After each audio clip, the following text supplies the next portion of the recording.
I'd like to thank you for this time together, and we think we've got time for questions and answers.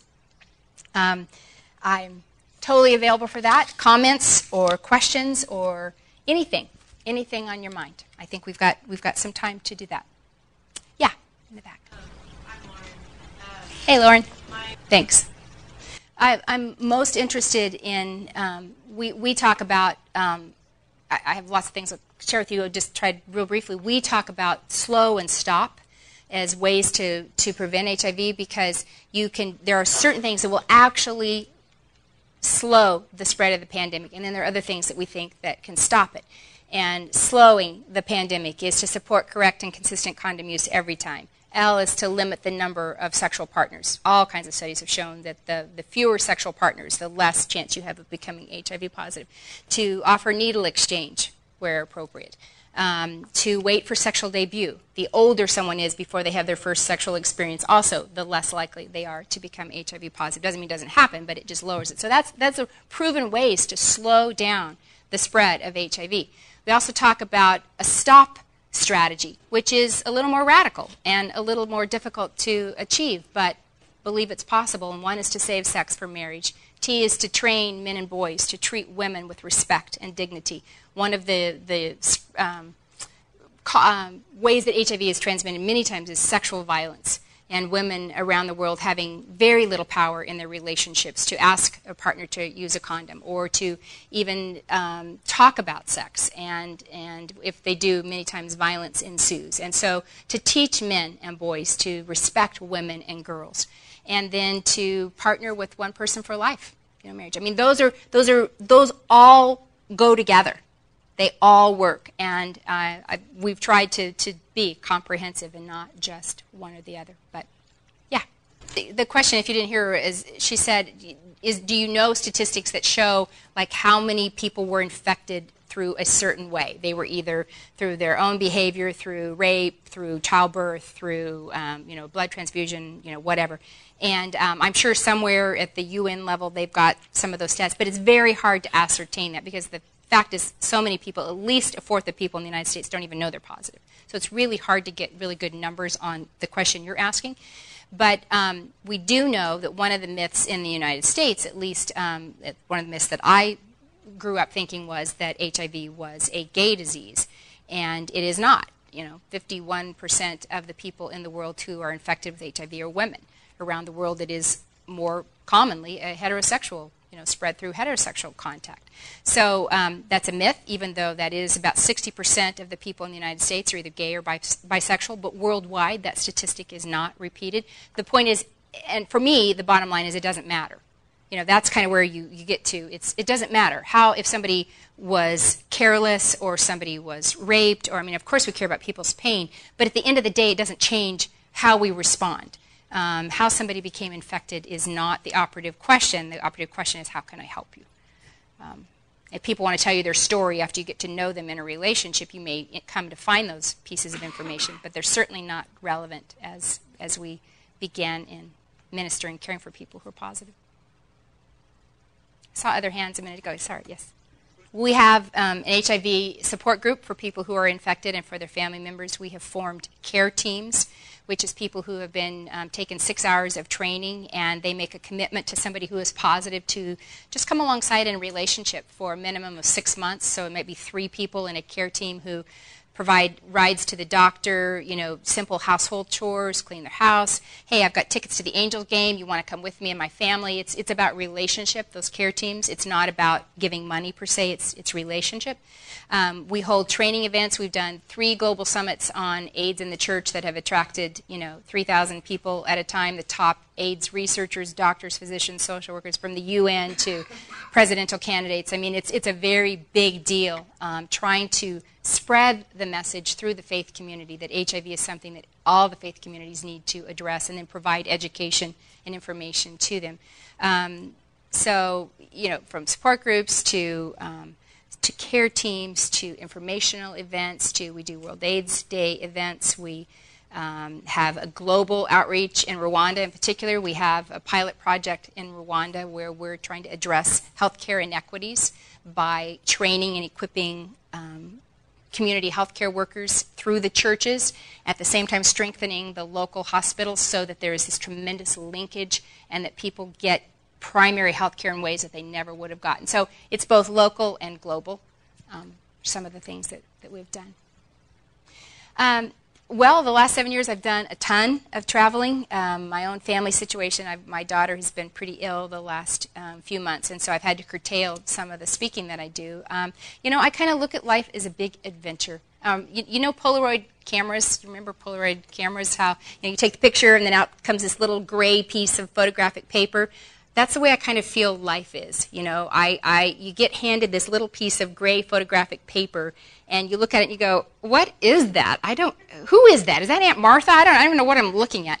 And the longer you look at it, the longer you live with it, you start going, that's what I'm supposed to do. My life is so unpredictable. I don't know.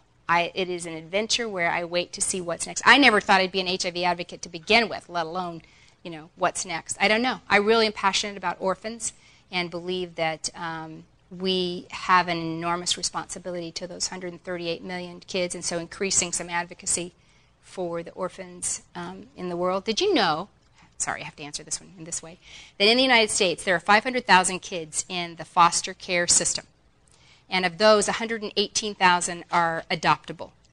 If just one family out of every 4 churches adopted a child, there would be no orphans in the United States. I mean, can you believe that? We could wipe out orphans as a problem in the United States with just 1 out of every 4 families in a church if they adopted a child. It's pretty amazing. It's doable. So that's one of the things that I look ahead with HIV advocacy. I've been really concerned about PEPFAR, the President's Emergency Plan for AIDS Relief. Under President Bush, it was the largest health care initiative ever proposed by the United States government for any particular cause, and it's going to be flatlined. The budget was approved, a higher budget was approved last year, but then when it comes to appropriations, it's probably going to be flatlined, which means all the money that's been promised isn't probably going to be given. And so that's an issue that matters to me, and advocating on behalf of keeping the promises on the money. What else? Well, we really try to make it, I mean, we've been tested. My husband's taken public HIV tests, and it got some national attention because we wanted to do what we could to take down the stigma. When, in fact, that's one of the things that caught my attention about President Obama before he was president. We invited him to our last Global AIDS Summit, is because I saw on CNN him taking a public HIV test in Kenya, and I thought, how cool is that? For when was the last time a U.S. politician of any stature publicly took an HIV test?